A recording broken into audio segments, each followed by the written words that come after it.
Welcome to AskPsychSessions with Marianne Lloyd, where we ask some of the best teachers we know questions from you, our audience.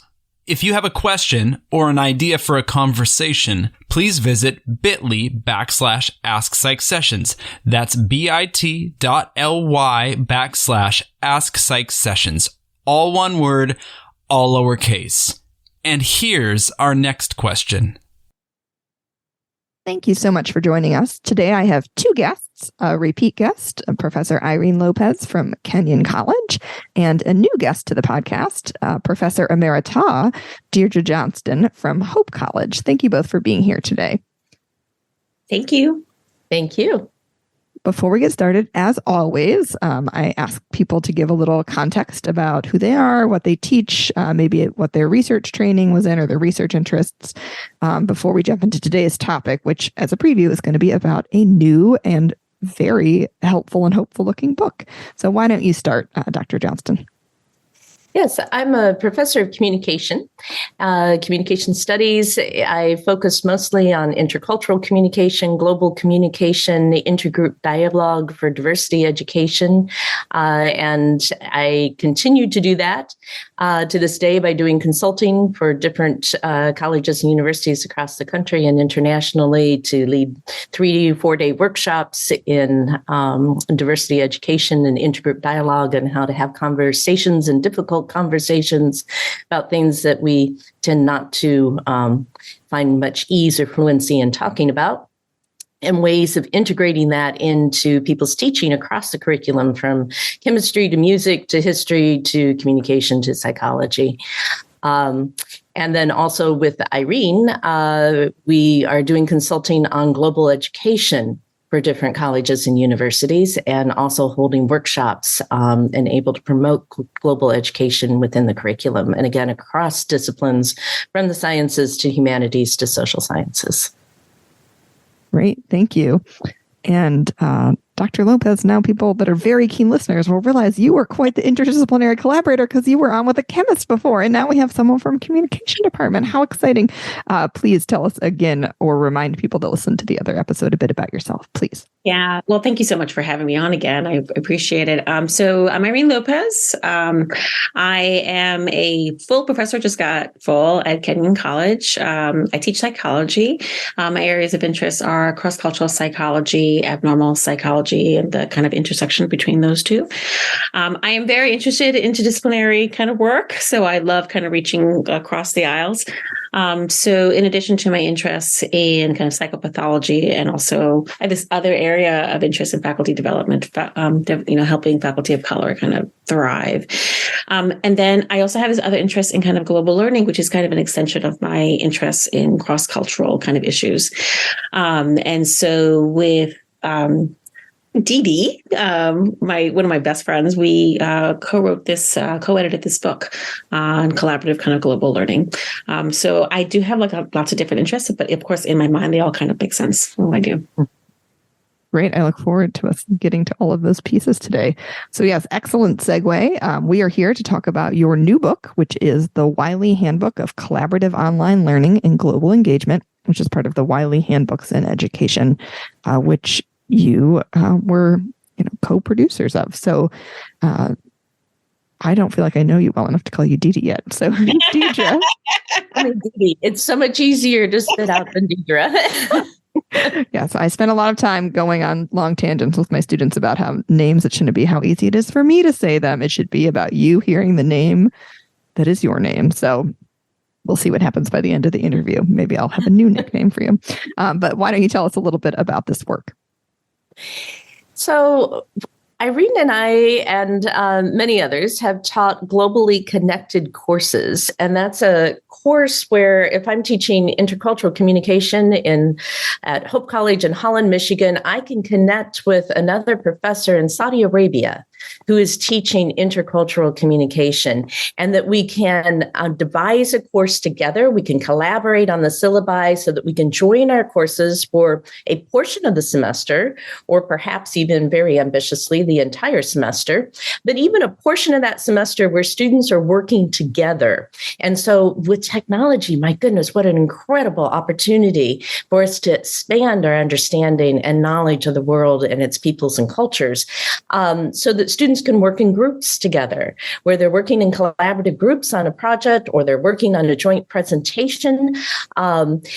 And they can learn about each other, they learn about themselves, and they learn about the content of the course from different perspectives. And so one of the, I think it's just a really great example to wrap your head around is the opportunity of this. If I'm a biology professor studying the Great Lakes in Michigan and the ecosystems of the Great Lakes and the access to water and all the water issues surrounding that, what if I connect with a professor in Morocco who's studying water access in the desert in a completely different climate and cultural context? What an incredible opportunities to expand students' understanding and perspectives on our field. So I think that we don't even recognize how narrow our perspective on our field of expertise and knowledge, our discipline might be, until we engage in one of these sort of collaborative ventures. And so faculty learn a tremendous amount about, oh, when you teach communication, you focus on this. Journalism in China is much different than journalism in the United States. How do we compare and contrast those systems? What are the benefits of both of those? So those are just some of the things that you can do with a globally connected course. And so that was what sparked our interest to write this book, to provide material, hands-on instruction for faculty who are interested in doing this about how they might go about it. So with that, I'll toss the ball to Irene and to add on the things that I've missed. No, I mean, that was beautifully said. But what you failed to mention is how the idea of the book came about. We attended a conference and it was raining. We were in Europe and we were stuck in a cafe in Paris. So we got a few bottles of wine and began talking about this thing that we were all doing. And wouldn't it be really interesting to see if this, these globally connected courses actually have an impact on our students. And so literally on a little napkin in the cafe, we began to just kind of scribble, what are the factors that we think are going to be really important in globally connected courses? What is it that we actually want to do when we globally connect these courses? I mean, clearly we want to help students get a richer, kind of more nuanced understanding of a concept or content, right? But there's a lot of other stuff also going on in addition to the understanding about content, right? What is this kind of process? And so we were sort of talking and some of the things that we talked about is that, when you were doing your global connection, did you find that your students were scared, right, of talking to someone from another culture? How did you navigate that? So we began to talk about things like, kind of intercultural kind of anxiety. How does the professor kind of handle that? We began to talk about how do you create a sense of connection with someone who is on the other side of the world? If you can enhance students' feelings that they have another peer, they have another student on the other side of the world, kind of the sense of a homophily. We began thinking about that's really important as professors. And so we just sort of started thinking about all of these different kind of variables. So what do we think are the predictors and what is the kind of the outcome and how do we want to model this? And that's how the book kind of came about. And the book is a combination of different professors in different fields talking about how they kind of globally connected their courses. But we also kind of showcase some of the preliminary work that we've done and kind of looking at this kind of empirically, pre-post. What is it that we're seeing? And it's we're finding really exciting stuff, right? That as a result of students being engaged in these type of courses, their cultural intelligence is kind of going up, Students often talk about how these are their favorite types of courses. For me as a professor, I found it super interesting because we're also seeing that this impacts faculty and faculty development, and also that a lot of the amazing impacts of these courses are contingent on really good faculty training. in global learning. So there's just lots of good stuff that's going about in these courses. But these courses are also, it can be quite hard, right? They require a lot of prep work and a lot of ongoing kind of critical reflection throughout the whole process. So so we had a few bottles of wine and we're like, we should write a book. So, and Dee and I have a tendency to be like, whenever we're together, like, hey, I have this great idea. So, and it actually came about. Yeah. And our spouses, whenever we get together and say, we have this great idea, just like run in the opposite direction. Absolutely. Oh no. It won't take too much time. It'll be fine. It'll be, just a quick little book. This will be so fast to put together. Absolutely. But we should also probably note that the kind of entree into the book project was to do a large scale assessment study of what the impact of these globally connected courses might be. And we realized that there was very little information out there. And we presume that study away programs have this tremendous life transformative effect on our students. We assume that these globally connected courses have some sort of impact on our students' understanding of global systems and global awareness. But we wanted to find out whether that was really so.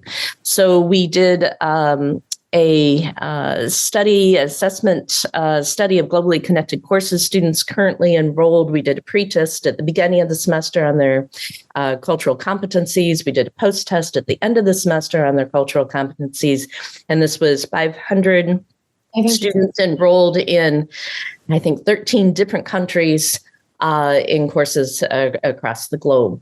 And from that, found some very useful information that then led to the full-fledged book project on how do we help faculty develop these courses, because they do indeed have an impact on our students' global learning and cultural competencies. And I would say, like, just a plug in that the courses that we initially began to do this assessment were part of a bigger consortium of the Global Liberal Arts Alliance, the GLAA. And just by virtue of having that structure, right, of presidents meeting together and saying, like, yeah, we need to figure out, can we collaborate? How do we collaborate? How do we do this? So it's just a large structure that our respective schools were part of, and also international schools. And so just having that structure was really, really helpful to kind of get us kind of going and sort of thinking about this as well. Great. All right. So much good potential here, right, for this work. So if you're me, who has limited life and training experience in this, and you did suggest kind of this could go horribly wrong if the faculty are not well trained. It goes sideways, yeah. Yeah, I mean, I think that people can make their own predictions in their head about the ways this could be trouble. Where is a good starter spot? Read the book, find a friend, call you and say you want to do a case study book about, from culturally incompetent to doing all right. I think, you have touched on a key preparation stage, and that is developing our own cultural competencies. What can we do through our reading and our experiences to expand our understanding of global systems and our position within those systems? I think that's a great first start, but we're never fully there, are we? We're never fully competent. We're continuing to learn. It's a lifelong process of humility and taking some steps back and realizing I didn't understand this at all when I thought I did. and the starting again and learning as we go along. And then I think you jump in. I think you jump in with a partner, and I think the book provides a lot of examples and suggestions to save you from extra work and difficulties.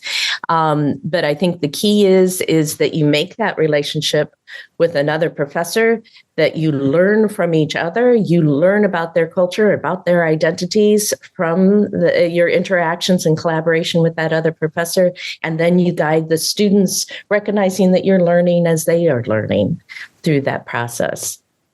There are some things that we've identified from our research that do help that process to avoid the kind of pitfalls and the dangers. So one is a lot of preparation with your partner ahead of time so that you know exactly where in the syllabus that this is tied to specific learning objectives, that you know what it is that you're trying to accomplish and what process of collaboration that you're going to have the students engage in order to realize those learning objectives.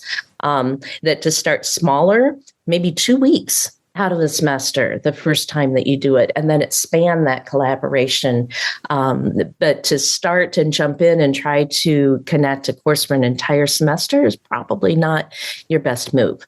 So start small and then develop that and expand that as you develop your relationship with the professor that you're working with. And I think it's, as Irene noted, it can be difficult. And one of the difficulties we have as professors is that we're used to, we own our classroom, right? And we own our course and we own our content. And we exercise a tremendous amount of individual control in that context and power. And we need to recognize that and be willing to step back and collaborate with another expert in our own course and in our own classroom. And that can be a real challenge for people because we're just not used to doing that. We're not used to collaborating in that way within our own classroom. And we're like the student evaluations, I am now interdependently connected with this other faculty member that might influence my evaluations by my students, or just the anxiety and the stress of my students that gets projected back onto me that is compounded because of actions that are outside of my control. Those are all things that have to be negotiated. I mean, a quick example of that, I taught an intercultural course with Saudi Arabia, and I had to ask my students to come in at 8 o'clock in the morning, which was not their regular course meeting time that they had signed up for, but they had to come in at 8 o'clock in the morning because of the time difference so that we could connect synchronously with Saudi Arabia.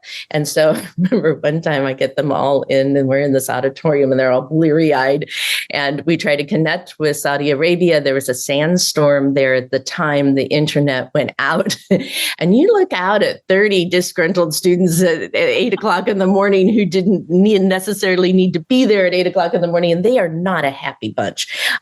So those kinds of things that you have to be willing, I think, to be flexible yourself and then convey that to students. That's also a learning process. When you engage in cross-cultural interactions, you've got to be flexible because you don't know what's going to happen. You don't have absolute control over these things, and that's okay. And we're all going to just lean into that uncertainty, even if it is 8 o'clock in the morning. Yeah, I mean, I think that's a great example, right? So like these things happen and how are you going to kind of navigate that? Just to kind of echo what Deidre's saying, we think of these globally connected courses as kind of high impact courses, right? And so as with, let's say you are designing a course that is not globally connected, but you want to create a really impactful course. The same kind of logic that applies to those courses also applies to these courses, which is you start backwards. Right? What is it that you want for your students? How are you going to get that? How are you going to assess that? Once you sort of start backwards, then you can think about, okay, maybe I want to kind of globally connect on this one particular phenomenon. So is the fundamental attribution error really fundamental, right? Is that actually really kind of cross-culturally valid? We know that not so much, right? So maybe you want to do something on that with a particular colleague at another site. It would be super helpful if your school would have connections, but we've had colleagues who've made connections with other faculty that are not necessarily connected with our school, right? So faculty are super curious. We are eager beavers. We do lots of work on our own. And so maybe you have a colleague that you've been wanting to meet or that you met and you're like, hey, I want to connect on this particular topic. So, exactly as Deidre's saying, you can start small, which we would encourage you when you're first starting small. Our book talks about like, what's the optimum number of weeks, for depending on the outcome that you want. Or you can go bananas, right? And you can do the whole course, or you can do something like Deidre did, which is like ultra bananas and create a course with like 2 other partners, like three-way thing, right? But sort of think about what you want. And also our book is really good about talking about, okay, so how are you going to assess that? And so we talk about different ways of sort of assessing that. And the book also gives examples of like case stories, like case histories, like, oh, so we did it in this field. The other thing to think about, which I think is really exciting, is that you don't have to globally connect with a partner who is in the same field. Right? So it could be two psychology professors, and it could be two psychology professors who are teaching the same class, which is what I did, right? I connected my cross-cultural psychology course, interestingly, with a professor in Saudi Arabia, but it doesn't have to be the same subfield of psych. It doesn't even have to be psych. It can be psych and English, right? And you can talk about a theme that you may want to kind of explore. So there's just lots of kind of creative things that you can do. You don't even necessarily have to have, as Deidre was saying, like the same time slots. It's easier if you have the same semester, right? But maybe there's like 2 weeks that you want to sort of think about what you want to do. Ideally, this could be something that you would keep building on, right? So like a sustainable kind of connection with someone. But there's just lots of different kind of things that you can do as you're kind of expanding and widening kind of your course. One of the things that immediately comes to mind to people who haven't done this before, who are thinking about connecting a course, is that I will lecture to students in Ecuador, and then the Ecuadorian professor will lecture to my students. And what we've found through all of this research and writing the book is that, as in most high impact learning practices within our classroom, we need to decenter the professor's role and step aside and to listen to a lecture remotely. As we all know, having come through the pandemic, there's a lack of immediacy. It's difficult to engage, and that's further challenged by differences in culture and style and understanding and teaching mode. And so it's not a very effective way to connect our courses, but rather put the students together, let the students interact with each other, let the students talk. And that's something that, despite time zone differences, that you don't have to connect your courses at the same time, that students can work outside of that structure. They can work at 11 o'clock at night or 8 o'clock in the morning, and they can find times, mutual times across those time zone differences to collaborate with their partners. And that kind of interaction where that's immediate, they are on Zoom with people from other parts of the world, and they're engaging in some sort of collaborative project with a set learning goal attributed to it, that yields really rich, impactful experiences. And then the students start to make connections with each other. And then they share their Facebook information, and then they share their social media contact information. And they are going back and forth and communicating outside of the class and the assignment, but they're building relationships as well. And that was such a richness that we found in the courses and also in our research of where the most high impact courses were the ones where students were engaging together and they were engaging outside of the classroom with each other. Often on their own, right? So the professors are like, you'll have to do this joint reading or do this presentation, and the students would do it. But then on their own, they would like Snapchat or do something in contact. And it was just really, it's just delightful, right? When students are sort of taking that initiative to kind of further the contact. A quick example of that. So where things might potentially go wrong. So a professor from Slovakia and I were doing a stereotyping exercise in our 2 classes of stereotypes of others and each other as a basis that we could then pull people together to deconstruct these stereotypes. But unbeknownst to us, the students had already made these contacts on social media. So we thought we would do it within each of our own classrooms separately. And then we would bring the students together to really unpack this in a structured process that was safe and appropriate. And we had this all planned out in great detail. But what we didn't realize is that the students were in class texting each other about, oh, my class thinks that Slovakians are like this and this and this, and they look this way. And we're like, like, oh no. So all the information got out before we were able to go through the process that we had for deconstructing stereotypes. So it was kind of funny, but we learned and put the ponies back in the corral. Great. I love the combination of like examples and assessment and thinking at many levels that this is possible. So thank you both so much for all of this rich information. I do like to give my guests a chance for kind of a last thing opportunity. So if you'd like to go first, Irene, is there anything else you didn't get to share about this or something else that you would like listeners that are trying to be more effective teachers to know? Yeah, I mean, so there's two things, which is first, the central role of faculty in making these global course connections really stellar, not only for their students, but also for themselves. This is a great faculty development opportunity. It's not only, as a faculty member, going to widen your own understanding of this content, right?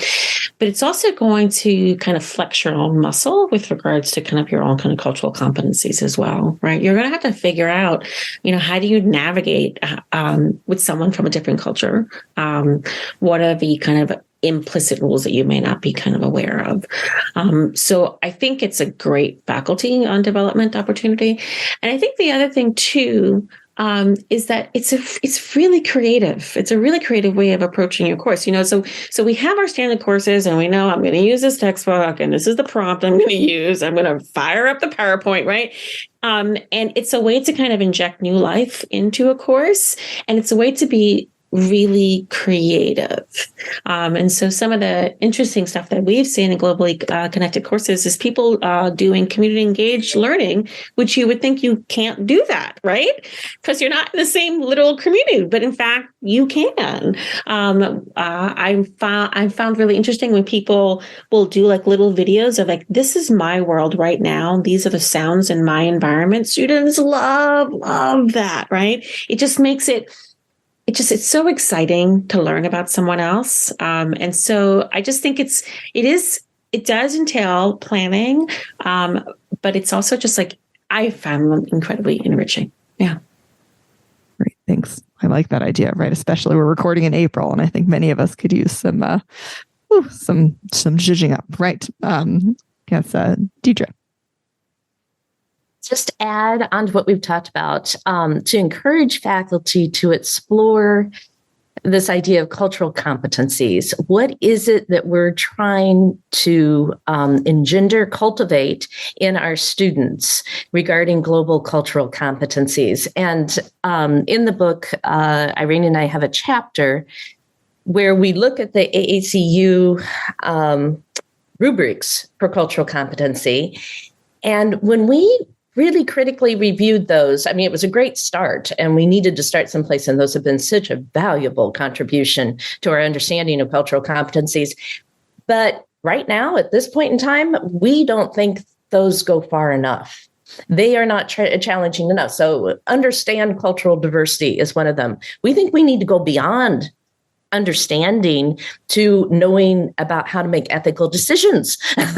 And so we take each one of those outcomes that are on the AAC&U on two different global competency rubrics, and we unpack those and we propose cultural competencies and concepts that we think better reflect where we need to be going in 2023 as we are in the world in which we live, and how we need to be educating our students. So there are 6 competencies that we identify, and we talk about how you can do this in the classroom and how you can move students from a beginning novice level to a growing level, developing level, to the higher, more advanced level of competency that we are trying to achieve. And just articulate that I think it's useful for any course across the curriculum as we attempt to, we have this in our mission statements of our colleges and universities that we are preparing students for a global society, but we're not assessing it and we don't know what it is and we're not defining it. So we have information that I think might be helpful to people, even if you're not yet connecting a course, but certainly if you're connecting a course, to think about what is it that we want students to be able to do at the outcome of this and at the outcome of their undergraduate education. So we encourage you to look at cultural competencies in the book. If I may add just one more thing, the biggest barrier that we found before is that faculty were like, oh, I don't know this online thing, but like the pandemic happened and we all know the online thing, right? And what we're saying is that there's a way to do that online thing that is exciting, that is not like Zoom fatigue, right? We're not saying like go online, connect your classes, 2 classes, and then just lecture.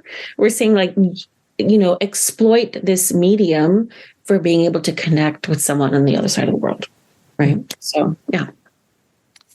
Just to add on to that too, just what does this look like if you're not lecturing to each other? And just an example for a 3-institution connected course with Pakistan and Slovakia. We had students work in groups throughout the entire semester. So that same group, so they got to know their peers in a group of 3 people, one from each of the 3 different institutions. And they did group assignments together through the semester that were stratified and scaffolded with different levels of learning objectives to reach those kind of global competencies that we were trying to achieve.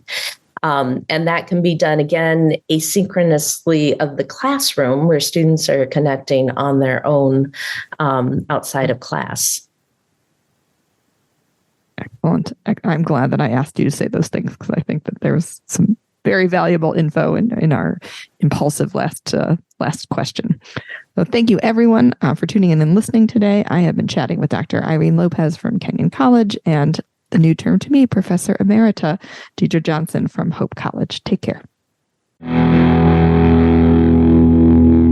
Listeners, did today's episode make you realize you have a question you would like someone to answer?